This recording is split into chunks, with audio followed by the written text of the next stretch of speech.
Oh boy, it's time for another D&D story, and this time I have art because doing an animation for this is a lot more time consuming, and I've got another project on my plate for a moment, and art streams are a lot easier for me to record and play back, so just enjoy it. Anyway, this is a story of the time that we had 12 wolves in the party, which was fun. Getting down to it, be me. Sanes, a dirty wood elf circle of spores druid who has mushrooms on the brain and is constantly high or something. Because one of the background traits she had was, quite literally, raised by wolves, the DM decided that I could communicate with them. Like a free animal friendship spell, but only for wolves. Neat. Be not me. Bulbagoth, orc moon druid who hates doors. Salrella, tiefling bard, College of Whispers. Why two druids, you might ask? Well, there actually wasn't a session 0 and we had to go into it completely blind, with our characters pre-made without knowing what anybody else was doing. This wasn't really a big deal, however, because Bulbagoth and I play completely different from one another, and they work really well together. Like, they've got really great synergy. I like it. Anyway, the dude shown in the left of this picture is Edgard Pritchard, a human hexblade warlock who will not be appearing in the story because he had yet to join the party. And then also in the party are two kobold NPCs. Snapjaw, our druid in training, and Sharptail, our bard in training. We adopted them after fighting a young black dragon and freeing a bunch of kobolds from his rule. Anyway though, our current place of residence was the town of Helvine, where they were having trouble with goblins, specifically goblins attacking the mines, taking them over, and taking a bunch of humans hostage. Our job was to get rid of the goblins and to get the humans back to safety. We set out east along the road, staying off of the road so that way we could try and find any ambushes, though we weren't successful for a time. Eventually, we decided to try crossing the road, and coincidentally, we immediately were shot at by poison arrows. Lo and behold, the goblins had been just a little bit stealthier than we were. Combat ensued, and by the way, goblins have the ability to hide as a bonus action, so fighting them was absolute hell. They would take a shot, then move away, then take a bonus action to hide, and we had to basically just keep playing Marco Polo with them trying to find them. My familiar, which I acquired through the Magic Initiate feat, decided to try helping by flying overhead and scouting for us, but one of the goblins noticed him and decided to take a shot at him, killing him instantly. This naturally pissed Sanes off, so she went berserk and charged out into the road to try and go after the goblins, only to fall into a pit. A pit full of giant rats. This sucked. In another part of the map, Bulbagoth had transformed into a giant spider and was pinning down as many goblins as he could. Eventually, we did start whittling down their numbers. While they were really annoying to deal with, they still were just goblins, and we could still deal with them.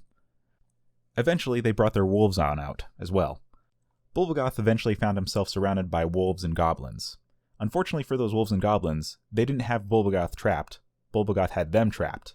With his sentinel feat, they couldn't escape even if they disengaged. Bulbagoth responded by attacking, as one should, and lo and behold, he got a crit.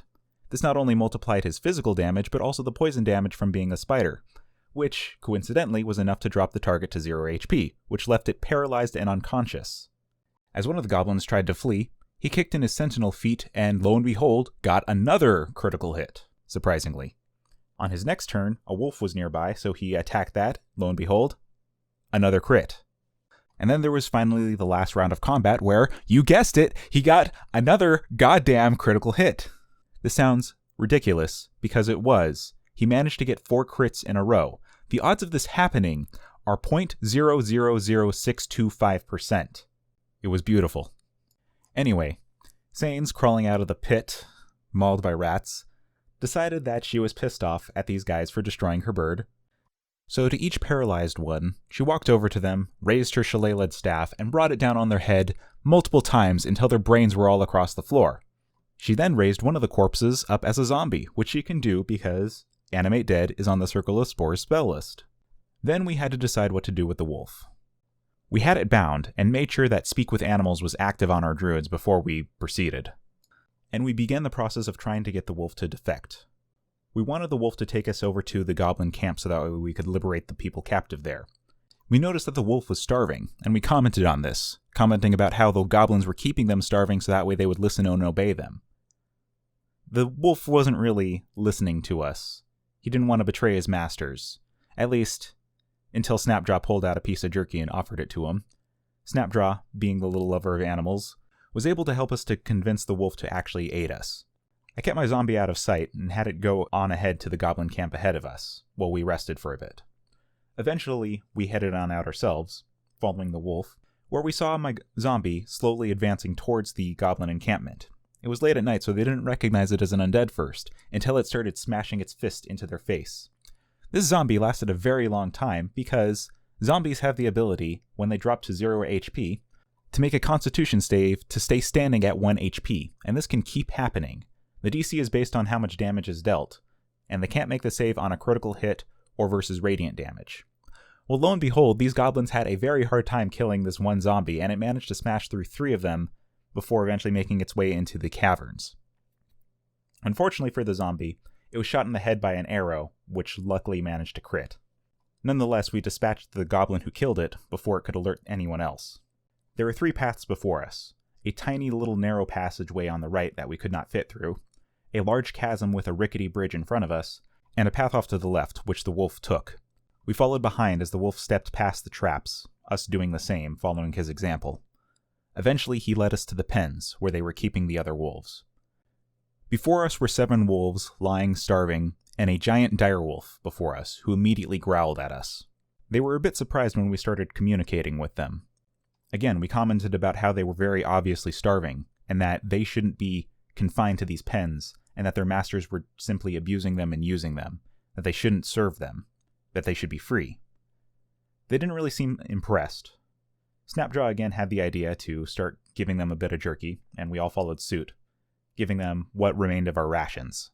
We talked for a little bit more, but we couldn't speak for long because there was a patrol coming by from the other room. We had no idea if these wolves were on our side or not, but we didn't have time to think about it. Bulbagoth, the highest strength member in our party, grabbed onto the fence and ripped it out of its hinges. The wolves were now free to charge at us. They charged past us, however, immediately mauling the oncoming patrol. What happened next?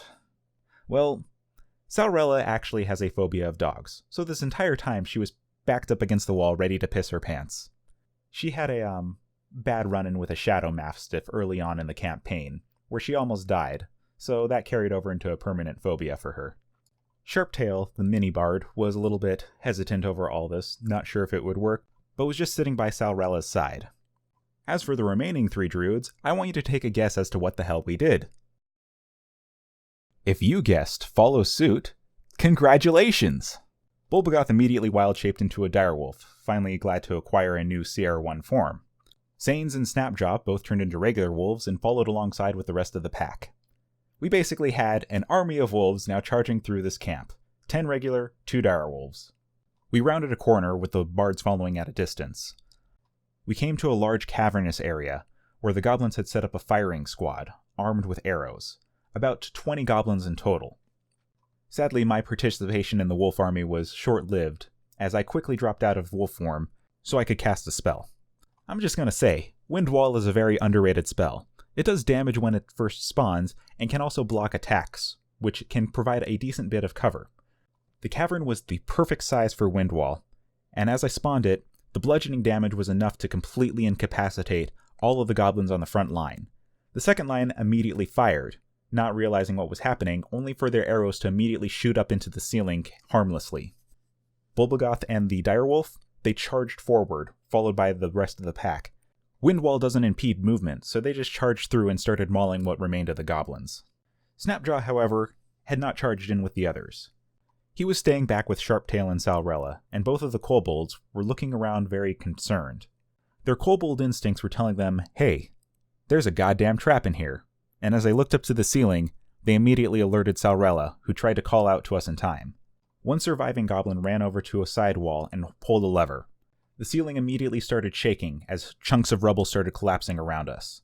Everybody began to scatter. Bulbagoth, using his speed from his direwolf form, charged back to Sal, Snapjaw, and Sharptail as they went back the way we came. I didn't have enough mobility, so I went into a side path with the remainder of the wolf pack. The direwolf leader, however, he charged headstrong into the next room, where the goblins were waiting. His action actually blocked the path for the other goblins, as the remainder of them got crushed under the ceiling.